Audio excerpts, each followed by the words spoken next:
अभी हम मौजूद हैं छपरा जिले के माझी प्रखंड अंतर्गत मां सरस्वती विद्या मंदिर, जो कि जन कल्याण वेलफेयर ट्रस्ट के माध्यम से चलता है और उसके संचालक हम लोग के साथ मौजूद हैं।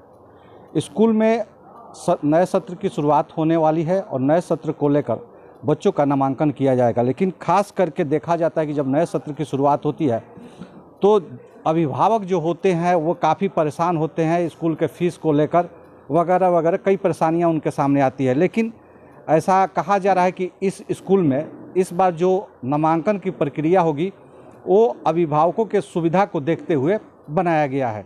सर, आपके स्कूल में चर्चा हो रही है कि इस बार जो बच्चों का नामांकन होगा नए सत्र में, उसमें खास करके अभिभावक कम परेशान हो, इसको लेकर बनाया गया है। किस तरह से इस बार आप नामांकन की प्रक्रिया को अपना रहे हैं? जी नमस्कार, ये आपका स्वागत है। मैं उमेश कुमार गिरी, माँ सरस्वती विद्या मंदिर जो जन कल्याण एजुकेशनल वेलफेयर ट्रस्ट द्वारा संचालित है, ये इस सत्र में बच्चों के नामांकन के लिए एकदम सुलभ और ऐसा एक योजना लेकर उपस्थित है। हमारे जन कल्याण एजुकेशनल वेलफेयर ट्रस्ट के सचिव, अध्यक्ष और विद्यालय के कोर कमेटी ने ये निर्णय लिया है कि एक प्रवेश परीक्षा का आयोजन किया गया है। वो प्रवेश पत्र जो होगा, पेपर जो होगा, उसमें जितने अंक बच्चे ला रहे हैं उतने प्रतिशत के वार्षिक शुल्क में उनकी छूट दी जाएगी। दूसरी बात कि ये शुल्क केवल 1 साल के लिए है और वैसे बच्चे हैं जो निर्धन, हम अपने क्षेत्र में वैसे भी छात्र हैं जो पैसा के अभाव में कहीं अच्छे विद्यालय में नामांकन नहीं करा पाते हैं। नामांकन की प्रक्रियाएं बहुत लंबी लोग करते हैं, लेकिन यहाँ एक सुलभ बनाया गया है। नामांकन प्रक्रिया में एकदम निःशुल्क उनकी नामांकन होगी और उस नामांकन में उनकी ट्यूशन फी में जितने प्रतिशत अंक लाएंगे उनको आप छूट दिया जाएगा। ये प्रक्रिया आपका 5 अप्रैल को ये आपका पेपर होगा, जो कि उसका आवेदन करने की तिथि आपका 25 मार्च से शुरू होगा और 4 अप्रैल तक चलेगा और 5 अप्रैल को ये पेपर ली जाएगी। पेपर उसी दिन चेक करके उनके अभिभावक के सामने इस क्वेश्चन को आपके सामने रखा जाएगा, कॉपी दिया जाएगा कि चेक कर लीजिए कि आपका ये बच्चा कितना मार्क्स लाया है। उसके अनुसार उसकी बच्चों का नामांकन लिया जाएगा और उनके ट्यूशन फी में छूट दी जाएगी। ये केवल 20 बच्चों के लिए है।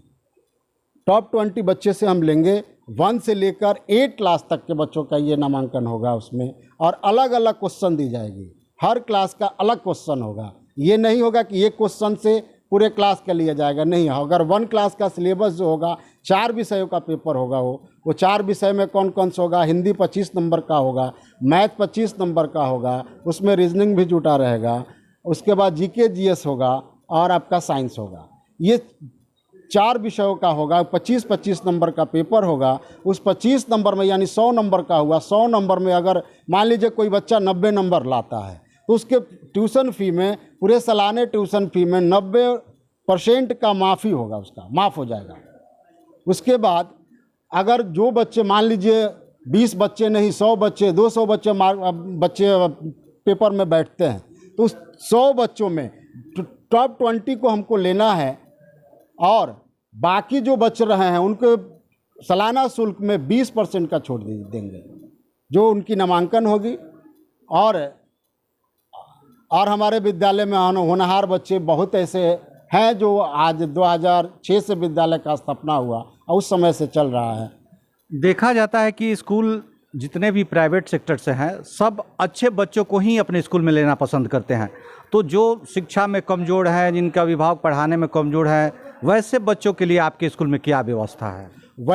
सरकार की योजना ये बना हुआ है कि गरीब बच्चों को 25% का छूट दी जाती है। जो इस साल का मेरा इस योजना में 20 बच्चे वहाँ से भी आए हैं सरकारी योजना के तहत भी, उनको भी हम फ्री पढ़ा रहे हैं। उनकी अलग से व्यवस्था बना रहे हैं। जो गरीब बच्चे हैं, कमज़ोर बच्चे हैं, उनकी अलग से व्यवस्था बनाकर हमारे सहयोगी शिक्षकगण उसमें विशेष करके उनकी एक्स्ट्रा क्लास लगाकर अलग व्यवस्था बनाकर उनको और उस क्लास के योग्य बनाने का प्रयास कर रहे हैं।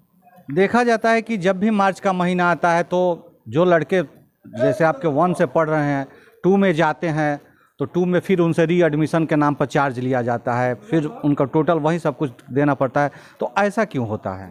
ऐसा देखिए क्या होता है, ये रूरल क्षेत्र में हमारा विद्यालय है माँ सरस्वती विद्या मंदिर। दूसरे विद्यालय की तो चर्चा हम नहीं करेंगे, केवल अपनी बारे में हम बताएंगे। ये विद्यालय रीएडमिशन के नाम पर 1 रुपया किसी अभिभावक से नहीं लेते हैं। हम रीएडमिशन नहीं लेते हैं। हमारे जो बच्चे होते हैं पेपर देते हैं, पेपर में पास करते हैं, दूसरे क्लास में उसको बढ़ा दिया जाता है। दूसरा बात है बुक के बारे में आप बताएं कि बुक भी चेंज की जाती है, तो हमारे विद्यालय में हर साल बुक नहीं चेंज की जाती है, हर 1 साल 2 साल बीच लगाकर चेंज की जाती है। जैसे प्रकाशन की व्यवस्था बनता है, बुक उपलब्ध नहीं हो पाता है तो उसको हटा दिया जाता है। जैसे इस साल का भी है, मेरा बुक नहीं चेंज हो रहा है। हमारे पुराने गरीब बच्चे हैं जो पुराने बच्चों से लेकर और उसकी पढ़ाई कर रहे हैं। कहा जाता है कि भी बुक के नाम पर भी स्कूल में काफ़ी पैसा लगता है, प्रकाशन महंगे प्रकाशन के बुक चलाए जाते हैं, सस्ते प्रकाशन के बुक नहीं चलाए जाते हैं, जिसके चलते अभिभावकों पे एक्स्ट्रा कहीं ना कहीं लोड पड़ता है। तो इसको लेकर आपका स्कूल क्या करता है? इसके लिए हमारे देखिए आपका 6, 7, 8 हम 8 क्लास तक विद्यार्थियों को पढ़ाते हैं। 6, 7, 8 हम NCERT चलाते हैं। NCERT में बहुत कम पैसे में हर जगह उपलब्ध होता है। आपका CBSE बोर्ड में ये NCERT का बहुत ज़्यादा महत्व रखा गया है कि NCERT ही पढ़ाना, उसका गाइडलाइन भी है। उस गाइडलाइन को हम लोग पूरा करते हैं। उसमें अभिभावक बहुत कम पैसे में उपलब्ध हो जाता है और ख़रीद पाते हैं। अच्छा, बुक आपके स्कूल से लेना अनिवार्य है कि वो कहीं से खरीद सकते हैं? वो कहीं से उठा सकते हैं, ऐसा नहीं है। कोई ज़रूरी नहीं कि मेरा ऑफिस में कोई बुक नहीं मिलता है, विद्यालय में बुक नहीं मिलता है। वो क्या आता है ना, वो दुकान बताया जाता है कि जाइए फलाने दुकान से, फलाने दुकान से, फलाने दुकान से, आप जहाँ आपको सस्ता मिलता है वहाँ से आप उपलब्ध कर सकते हैं। अच्छा, जो ये व्यवस्था है आप में छात्रों के एडमिशन की, ये प्रॉपर माझी के लिए है कि जिले से कहीं से भी कोई अप्लाई कर सकता है? ये जिले से कहीं से भी बच्चे अप्लाई कर सकते हैं, उनको छूट दी जा रही है। अभी हमारे बगल में यूपी है, माझी से सटे हुए यूपी है, वहाँ के भी बच्चे इसमें आवेदन कर रहे हैं। आवेदन का होड़ लगा हुआ है, लोग आवेदन कर रहे हैं और उनकी 5 तारीख का पेपर है। तो देखिए, कहीं ना कहीं इस महंगे युग में सस्ते शिक्षा की व्यवस्था की गई कि सस्ता शिक्षा अच्छी मिले। जो बच्चे पढ़ने के इच्छुक हैं, जिनका अभिभावक अपने बच्चों को अच्छी शिक्षा देना चाहते हैं लेकिन कहीं ना कहीं आर्थिक स्थिति से कमज़ोर हैं, तो वैसे लोगों के लिए सबसे बेहतर अभी के डेट में माझी में कहे तो माँ सरस्वती विद्या मंदिर है, जहां पर देने का प्रयास किया जा रहा है। संस्था की तरफ से स्कूल चलता है और संस्था कहीं ना कहीं वैसे लोगों पे इस बार ध्यान दिया है जो कि आर्थिक स्थिति से कमज़ोर है और उनके बच्चे पढ़ने के इच्छुक है लेकिन आर्थिक स्थिति के चलते कहीं उनका एडमिशन नहीं हो रहा है। तो संस्था इस बार अपने स्कूल में वैसे बच्चों का एडमिशन कराने को लेकर तैयार है और जिसको लेकर यहाँ पे तैयारी चल रही है। ऐसे ही खबरों के लिए बने रहिए। जय हिंद, जय भारत।